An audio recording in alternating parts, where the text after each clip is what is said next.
इतिहास के पन्नों में कई ऐसे नाम दफन हैं जिनकी काबिलियत बेमिसाल थी, जिनके पास हुनर, बुद्धि और ताकत की कोई कमी नहीं थी, लेकिन वो इतिहास में अमर होने के बजाय गुमनामी में खो गए, सिर्फ इसीलिए क्योंकि उन्होंने अपनी काबिलियत को सही वक्त पर नहीं बल्कि गलत मौके पर चमकाने की गलती कर दी।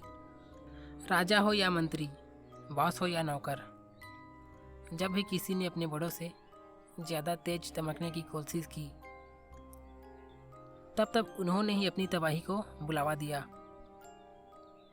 कुछ को साजिशों का शिकार बना के हटा दिया, कुछ को सत्ता के लिए खतरा मान के मिटा दिया गया, तो कुछ को इस तरह भुलाया गया कि वह पहले कभी था ही नहीं। यही खेल आज भी जारी है। इतिहास बीता, शासन बदल गए, लेकिन सत्ता की इस राजनीति का खेल आज भी जारी है। अगर तुम अपनी महत्वाकांक्षा में इतने आगे बढ़ जाओ कि तुम्हारा ही बॉस तुमसे इनसिक्योर फील करने लगे, तो चाहे तुम कितने ही काबिल क्यों ना हो, तुम्हारा रास्ता वहीं साफ हो सकता है। असली समझदारी इसी में है कि अपनी काबिलियत को इस तरह इस्तेमाल करो कि वह तुम्हारी ताकत बने, ना कि तुम्हारे मिटने की वजह। आज हम जानेंगे द 48 लॉज ऑफ पावर में पहला नियम को, never outshine the master.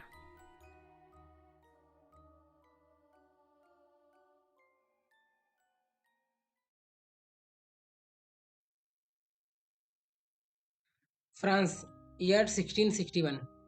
King Louis का शासनकाल, शान शौकत और सत्ता का दौर। इसी दौर में एक नाम था, निकोलस फॉकेट, राजा का सबसे खास और फ्रांस का फाइनेंस मिनिस्टर। फॉकेट की जिंदगी किसी सपने से कम नहीं। फॉकेट को धन, कला और ताकत का बेहद लगाव था।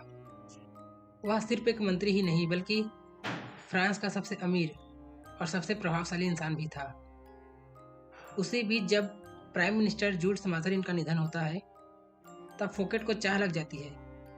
वो सोचता है कि अब प्राइम मिनिस्टर की जगह मैं बैठूंगा और राजा से जाके ये मांग करता है, लेकिन राजा ने उसे अनदेखा किया और प्राइम मिनिस्टर की पद को एबॉलिश कर दी। फॉकेट को महसूस करता है कि मैं राजा की नज़रों में गिर रहा हूँ। फॉकेट को भी मौका गंवाना नहीं चाहता था। वो सोचता है कि राजा को इम्प्रेस कैसे किया जाए। उसने राजा को इम्प्रेस करने के लिए एक ऐसी पार्टी रखी जो इतिहास में पहले कभी ना देखी गई हो। उसने अपने नए महल वॉल विकोट की इनॉग्रेशन के बहाने सबसे शानदार दावत रखा। फॉकेट का असली मकसद था राजा की नज़रों में ऊपर उठना।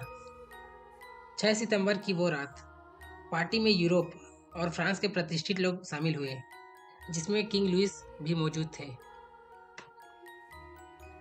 यह एक दावत से ज़्यादा ताकत और वैभव का प्रदर्शन था। शाही भोज जो पहले फ्रांस में कभी ना खाई गई हो, संगीत और कला, राजा के सम्मान में विशेष रूप से तैयार किया गया संगीत, और एक नाटक जिसे मोलियर ने लिखा और प्रस्तुत किया। पूरे महल को जादुई रोशनी से सजाया गया और बगीचों में ऐसी आतिशबाजी रखी गई कि पूरा आसमान ही जगमगा उठा। फॉकेट का महल इतना शानदार था कि वर्साय का महल इसी से प्रेरित होकर बनाया गया। पार्टी के दौरान मेहमानों ने फॉकेट की बहुत तारीफ की और कहा कि पार्टी शानदार थी, हमने ऐसी पार्टी कभी नहीं देखी। किंग लुइस मन ही मन कुछ ऐसा महसूस कर रहा था कि आगे जाकर फॉकेट के लिए खतरा होने वाला था। पार्टी खत्म होती है। अगले दिन राजा के कहने पर सैनिकों के द्वारा फॉकेट को पकड़कर दरबार में लाया जाता है और उसके देश को खजाने को चुराने के जुर्म में पकड़ा जाता है। अगले 3 महीने तक उस पर मुकदमा चला। हालांकि असल में फॉकेट जो भी पैसे चुराता था वो राजा के अनुमति से ही होता था, लेकिन इस वक्त राजा ने उसे इग्नोर किया, बात को अनदेखा किया। अंततः फॉकेट को दोषी ठहराया गया और उसे फ्रांस के सबसे सख्त जेल में डाल दिया गया। फॉकेट की कहानी सिर्फ इतिहास का भाग नहीं बल्कि एक सबक है, वो सबक जो आम बेवकूफ लोग करते हैं। फॉकेट ने शायद सोचा था कि वह राजा को खुश करेगा, लेकिन उसने उल्टा किया। और राजा को इनसिक्योर फील कराया। इस गलती की कीमत अब उसको पूरी जिंदगी से चुकानी थी। हमेशा अपने से ऊपर लोगों को ऊपर ही महसूस कराओ, चाहे तुम मुझसे ज़्यादा होशियार क्यों ना हो।